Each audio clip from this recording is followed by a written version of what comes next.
संत ज्ञानेश्वर महाराज यांचा जन्मोत्सव सोहळा या ठिकाणी पार पडलाय। जसं आळंदीमध्ये वातावरण जे आहे ते आपल्याला पालखीच्या दरम्यान पाहायला मिळतं, तसाच पालखी सोहळा जो आहे तो परळीच्या पावन नगरीमध्ये आपल्याला पाहायला मिळाला आहे। आणि माझ्यासोबत जे नगरपालिकेचे सीओ जे आहेत ते स्वतः आहेत। सर, किती दिवसापासूनची ही तयारी होती? मागील साधारणतः 6 ते 7 दिवसापासून ही तयारी चालू आहे आमची. कारण शासन परिपत्रकानुसार आपण ठरवलंच होतं की इथं आपण ज्ञानेश्वर माऊली महाराजांची जयंती हे करावयाचं. यासाठी आपण वारकरी संप्रदायाचे श्री कोकाटे महाराज यांना घेऊन आपण नगर परिषद आणि वारकरी संप्रदाय यांच्या संयुक्त विद्यमानाने ही आपण जयंती उत्सव साजरा करीत आहोत. पहिल्यांदा संपर्क कुणाशी केला? सर्वप्रथम यामध्ये शासन परिपत्रक निघाल्यानंतर माननीय आमदार श्री धनंजयजी मुंडे सर आणि माननीय नामदार श्री पंकजाताई यांचा आम्हाला शासन निर्णयाप्रमाणे जी जयंतीचा जो उत्सव असेल तो साजरा करावा असे आम्हाला निर्देश होते. तसंच त्यांच्या मार्गदर्शनाखाली आम्ही तदनंतर श्री वैजनाथ सोळंके सर यांना आम्ही संपर्क केला.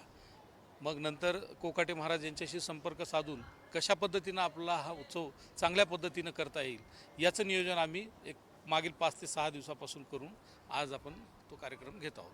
सोळंके साहेब, ज्यावेळेस सीओ साहेबांचा तुम्हाला फोन आला त्यानंतरची नेमकी पुढली तुमची तयारी कशी? निश्चितच महाराष्ट्र शासनाने अखंड महाराष्ट्रामध्ये की मुख्यमंत्र्यांनी निर्देश दिलेच नगरविकास खात्याच्या मार्फत की पूर्ण नगरपंचायत, नगरपालिका, महानगरपालिका या ठिकाणी माऊली महाराजांचा पालखी उत्सव साजरा झाला पाहिजे अशा पद्धतीचा पत्रक त्यांचं निघाले परिपत्रक.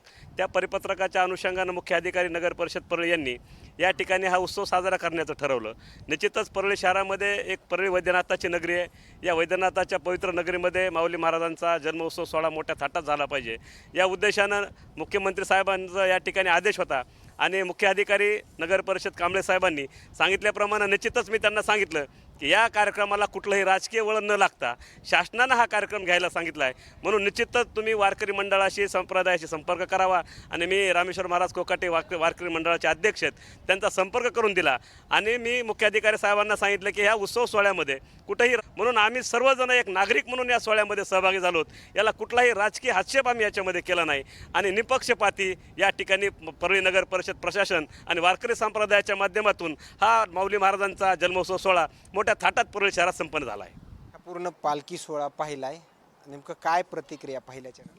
आज खरं म्हणजे या पालखी सोहळ्याच्या निमित्तानं परळी शहरामध्ये एक मंगलमय वातावरण निर्माण झालेलं आहे आणि मी श्री कांबळे साहेबांचं कौतुक करेल की बीड जिल्ह्यात अनेक नगरपालिका आहेत, परंतु बीड जिल्ह्यातल्या कुठल्याही नगरपालिकेने एवढ्या मोठ्या स्तरावर कार्यक्रम घेतला नाही जो कार्यक्रम आज परळी नगर परिषदेच्या माध्यमातून झालेला आहे.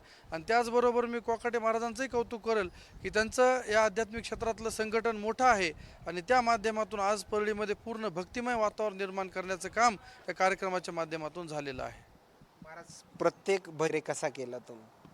कारण अखिल भारतीय वारकरी मंडळ जे आहे, आम्ही परळीमध्ये जवळजवळ 45 शाखा आमच्या आहेत.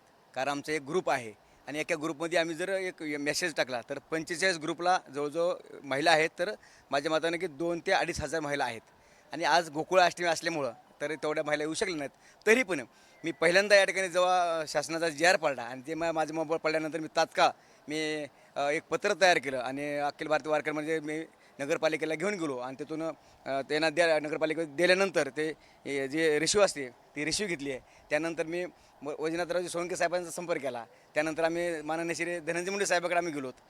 धनंजय मुंडे साहेबांनी या ठिकाणी माननीय श्री कांबळे साहेबांना संपर्क केला आणि सांगितले की आपला JR प्रमाणे आम्हाला या ठिकाणी परळी शहरामध्ये खूप मोठा उत्सव साजरा करायचा आहे. तात्काळ या ठिकाणी वैजनाथराव सोळंके आणि मी कांबळे साहेबांकडे भेट गेलो आणि आमचे ज्यांनी या कार्यक्रमासाठी वेळोवेळी आम्हाला संपर्क केला आणि महाराज तुम्ही कुठं आहेत, लवकर या असे आमचे संतोषजी रोडे साहेब खूप या ठिकाणी कार्यक्रम कसा व्हावा चांगला करण्यासाठी त्यांची खूप मेहनत आहे आणि कांबळे साहेबांनी तात्काळ आम्हाला बोलून खूप या कार्यक्रम चांगला झाला पाहिजे.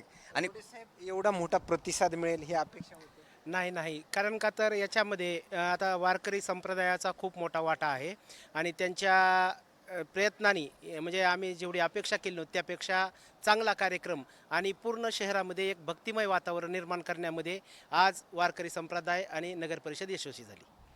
धन्यवाद. या ठिकाणी पाहिलं गेलं तर आलेल्या प्रतिक्रिया आणि आनंदाच्या वातावरणामध्ये हा पालखी सोहळा या ठिकाणी पार पडला आहे. जसं आळंदीमध्ये वातावरण पाहायला मिळतं तसं वातावरण या प्रभू वैद्यनाथाच्या पावन नगरीमध्ये या कार्यक्रमादरम्यान आपल्याला पाहायला मिळालं आहे. मात्र आणखीन काही नवीन अपडेट्स मिळतील का हे पाहणं तेवढंच महत्त्वाचं ठरणार आहे. कॅमेरामॅन उमाकांत फडसोबत सचिन मुंडे, सूर्यदुज मीडिया, बीड, परळी.